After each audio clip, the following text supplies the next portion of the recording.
bara hvernig getur þú lýst þessar tilfinningu? Bara, það er mjög eftir að lýsa henni, þetta er bara geðveik tilfinning.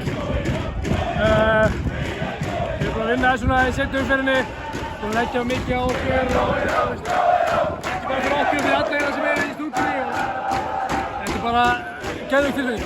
Var eitthvað stress komandi inn í leikinn?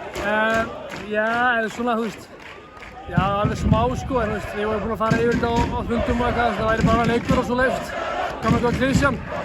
Þannig að, þú veist, ég var því smá stress, það var auðvitað leikur, en við komum bara klárir í það. Þóri í bestu deildinni, hvernig er það að heyra það? Það er mjög gott að heyra, það er langt síðan síðast, þannig að það var komið tími til að dunda okkur aftur upp. Bara að vera komin á þennan tímapunkt eftir það sem gerist hjá þér í vetur, hvernig horfir þið tilbaka? Bara, þú veist, ég náttúrulega fór í aðgerðanir í byrjun árs og það var náttúrulega ekkert planið að spila þessu tímabili.